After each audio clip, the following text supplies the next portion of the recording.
Esta es la primera lección sobre cinemática. Podría uno definir la cinemática como la descripción del movimiento, no la explicación del movimiento. Eh, la descripción del movimiento se suele hacer utilizando el espacio y el tiempo. Entonces, el objeto se mueve en el espacio.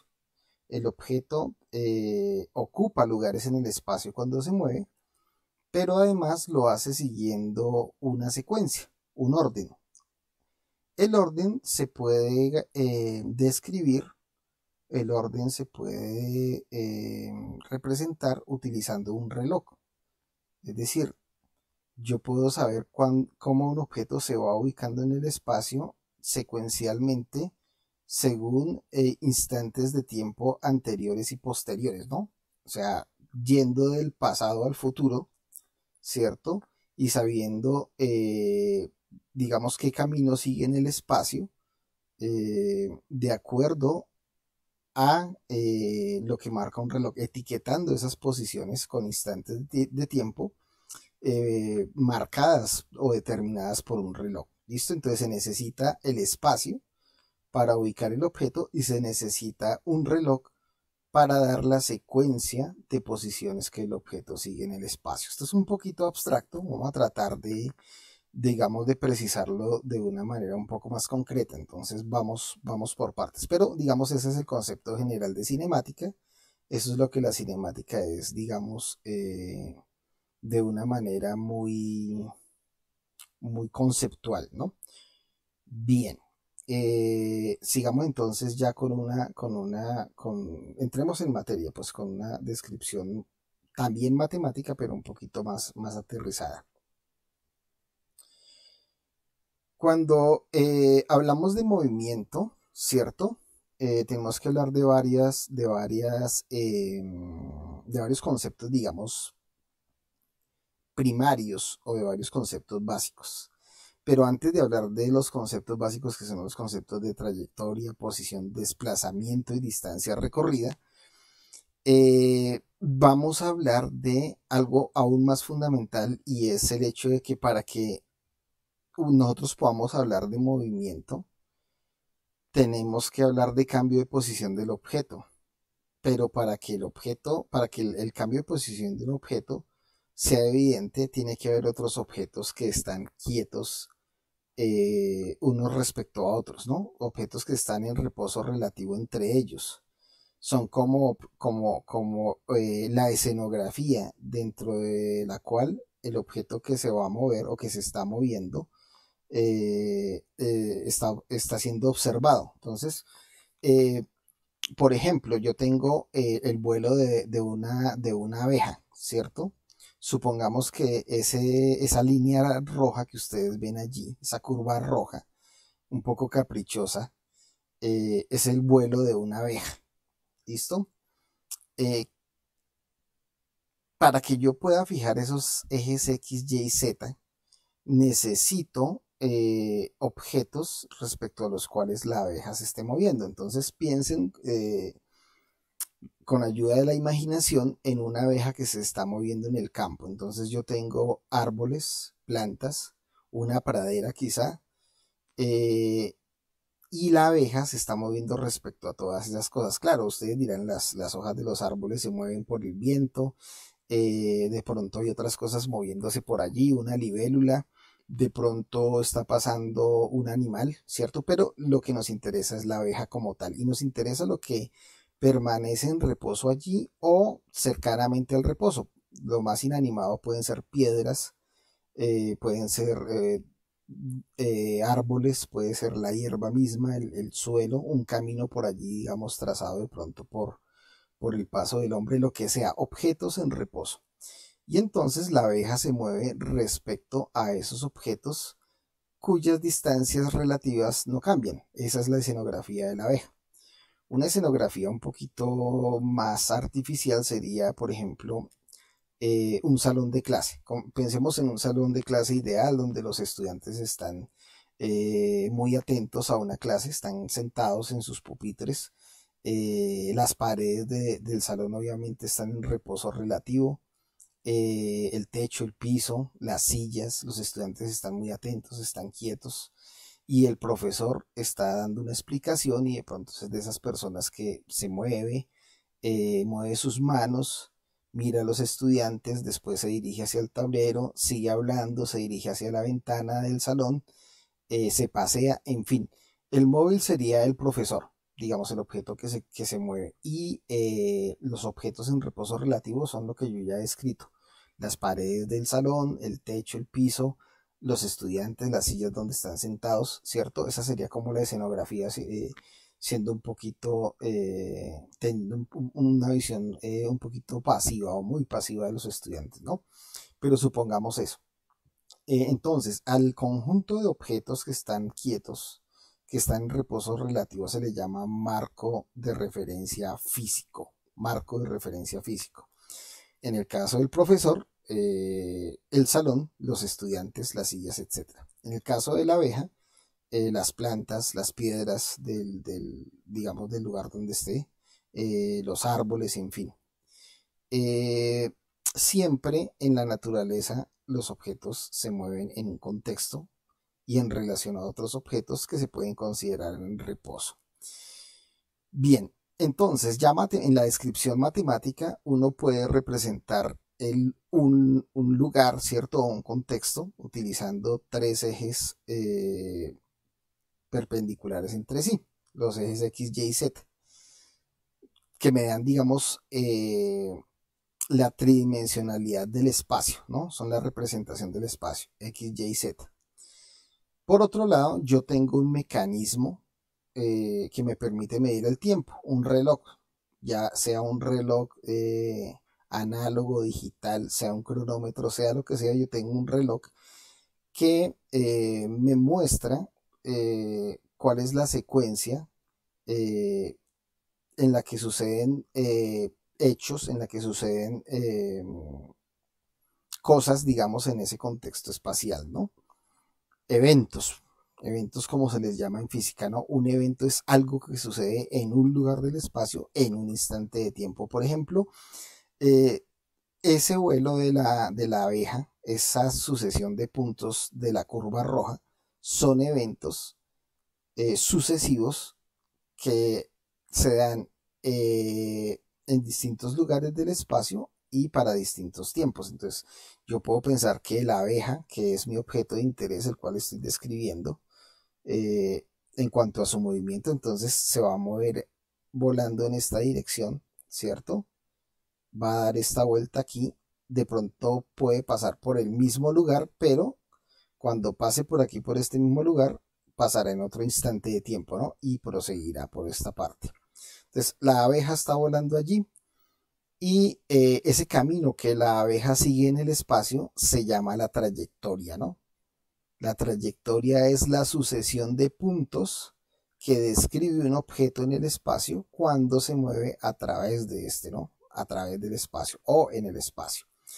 Obviamente, la abeja tiene que moverse de manera continua, ¿no? La abeja no está volando por aquí, desaparece aquí y pura aparece por acá, ¿no? No hay saltos, no hay discontinuidades en una trayectoria. La trayectoria tiene que ser continua. Bien. Una trayectoria se puede cruzar, por ejemplo, yo podría pensar que esta curva pasa otra vez por acá porque la abeja pasó por el mismo lugar, pero un tiempo después y sigue, ¿no? Bien, eso podría pasar, no hay problema en ello. Pero la trayectoria entonces es la sucesión de puntos que describe un objeto en el espacio cuando se mueve. Bien. Ahora bien, yo puedo tomar dos posiciones arbitrarias sobre esta trayectoria, o sea, dos puntos de la trayectoria. Tomemos dos puntos A y B de la trayectoria y a esos puntos obviamente les corresponden dos instantes de tiempo distintos. Como la abeja supongo que se está moviendo así, entonces este punto tiene un instante de tiempo o en un reloj se le puede asignar, en un cronómetro, por ejemplo, tendrá un instante de tiempo anterior al instante de tiempo que tiene este punto de la trayectoria. Ahora, estos puntos en el espacio se pueden ubicar por vectores que se dibujan desde el origen. Así, por ejemplo, el instante, perdón, la posición del punto A respecto al origen es r de t. ¿cierto? En el instante t, la abeja que está en el punto A va a tener el vector de posición r de t igual a x de ti más y de tj más z de tk. ¿Listo? Y en un instante posterior mayor a t, ¿cierto? En un valor del tiempo mayor al valor t, la posición, o sea, el vector con el que se describe el punto E a partir del origen de coordenadas, va a ser r de t más delta t. Esa es la posición de B desde el origen. Y va a tener coordenadas x en t más delta t y y en t más delta tj y z en t más delta tk. ¿Qué quiere decir esto de x de t, y de t, z de t, etcétera? Quiere decir que la posición en x, la posición en y y la posición en z, o mejor dicho, las componentes del vector posición van a ser funciones del tiempo. O sea, a cada instante de tiempo yo le voy a poder hacer corresponder tres números que me van a dar las componentes del vector de posición de cada uno de estos puntos de la trayectoria respecto al origen, ¿no? ¿Cuál es el vector desde el origen de coordenadas hasta cada punto de la trayectoria para cada instante de tiempo? Entonces, esto es una función vectorial del tiempo. Es un vector que se le asigna al objeto en cada instante de tiempo t. Esto en matemáticas se llama una función vectorial de variable real, ¿no? La variable real es el tiempo y el vector es el punto en el espacio en el que se encuentra el objeto. Entonces, para cada instante de tiempo habrá un vector correspondiente que señale la ubicación, ¿no? Del objeto en el espacio, ¿no? Y pues en particular sobre esa trayectoria que va recorriendo. Bien, eso es la posición entonces. Y siempre hablaremos de la posición en un instante de tiempo dado, ¿no? Entonces, t más delta t es mayor que t, suponiendo que este objeto se mueve en esta dirección, ¿no? O se mueve, digamos, siguiendo, no en esta dirección, perdón, sino siguiendo esta trayectoria. Bien, ahora, el delta s sub AB lo utilizamos, esta cantidad la utilizamos para hablar de la distancia recorrida por el objeto entre A y B. ¿Qué es eso? Es la longitud del camino que el objeto ha recorrido al moverse sobre la trayectoria. Es decir, si yo tomara una cinta métrica o algún mecanismo para medir la distancia, es lo que se ha recorrido sobre esta curva entre los tiempos t y t más delta t por parte del móvil, ¿no? El objeto que se está moviendo. Esa es la distancia recorrida, ¿no? Entonces la distancia recorrida siempre se mide sobre la trayectoria, sobre el camino que sigue el objeto en el espacio. El otro concepto importante es el desplazamiento. Entonces ya hablamos de posición, ya hablamos de qué es la trayectoria, ¿no? La sucesión de puntos que el objeto sigue en el espacio. Ya hablamos de la posición como el vector que se puede construir desde el origen de coordenadas hacia cada uno de esos puntos. Ya hablamos de la distancia recorrida como la longitud entre dos puntos dados, ¿no? Por ejemplo, entre A y B, la distancia recorrida entre A y B es la longitud medida a lo largo de la trayectoria entre A y B, y nos falta hablar del desplazamiento. El desplazamiento es la diferencia entre dos vectores de posición. Entonces yo hablo del desplazamiento entre, por ejemplo, los puntos A y B, ¿no? Claro, el punto A fue primero, el objeto estuvo primero en A y después estuvo en B. Entonces yo marco el vector de desplazamiento entre A y B tomando como origen el primer punto en el que estuvo el objeto y tomando como la cabeza del vector. O sea, el origen del vector es A y la cabeza del vector es B, ¿no? Porque el objeto primero estuvo en A y después estuvo en B. Entonces, este es el desplazamiento que se dio o que el objeto, que el objeto tiene. El objeto tiene, se dice que es el desplazamiento del objeto, en este caso la abeja, entre los puntos A y B o entre las posiciones R de T y R de T más delta T. Fíjense ustedes que por construcción, R de T más delta R es igual a R de T más delta T, ¿no? Entonces, obviamente delta R sería R de T más delta T menos R de T, ¿no? Yo digo esto más esto. O sea, si dibujo este vector después de si dibujo este vector primero y después este, entonces el que va del origen del primero a la cabeza del segundo es la suma de ellos dos, ¿no? Es la suma, este r de t más delta t es r de t más delta r. Entonces, despejando delta r, pues delta r es r de t más delta t menos r de t, ¿no? Es fácil la construcción. Entonces, uno dice que el desplazamiento entre dos puntos de la trayectoria es simplemente la posición del punto posterior menos la posición del punto anterior, ¿no? Posterior en el sentido temporal, ¿no? Este va después de este. Entonces, se toma la posición del punto posterior y se le resta la posición del punto anterior y ese es el desplazamiento entre los dos puntos. Bien, una cosa que hay que señalar, que hay que observar y que digamos se presta mucho a confusiones es la diferencia entre distancia recorrida y desplazamiento. Fíjense que lo primero que podemos decir es que el desplazamiento es un vector, ¿no? En cambio, la distancia es un número. Yo digo, por ejemplo, que la abeja recorrió, digamos, 2.5 metros al ir desde A hasta B, y eso se mide sobre la trayectoria, ¿no? Sobre este camino rojo. Se movió 2.5 metros, por ejemplo, al ir desde A hasta B. En cambio, si yo doy el desplazamiento entre A y B, yo podría decir, por ejemplo, el desplazamiento es, vamos a decir, 0.7 metros en I más 0.50 en J más 0.3 metros en K, digamos, ¿no? Es un vector como tal. Pues también está en metros, cada componente está en metros, pero es un vector. Mientras la distancia es un escalar. Y se pueden diferenciar dos cosas también aquí. Fíjense cómo si tomara yo la magnitud del desplazamiento, es decir, la longitud de esta recta, de este segmento de recta, pues esta longitud es menor a la longitud medida entre A y B sobre la curva, ¿no?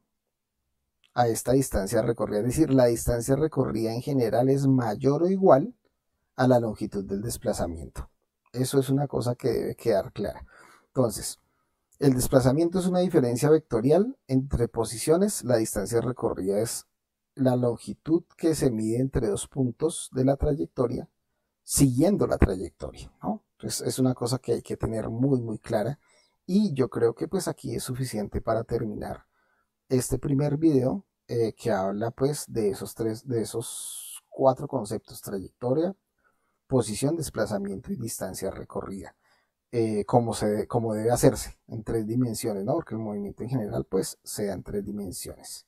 Bien, hasta aquí el primer video. Después hablaremos ya de los cambios de estas cantidades, que es, digamos, el siguiente tema y el siguiente nivel de complejidad. Bueno, ok, dejemos hasta aquí este primer video.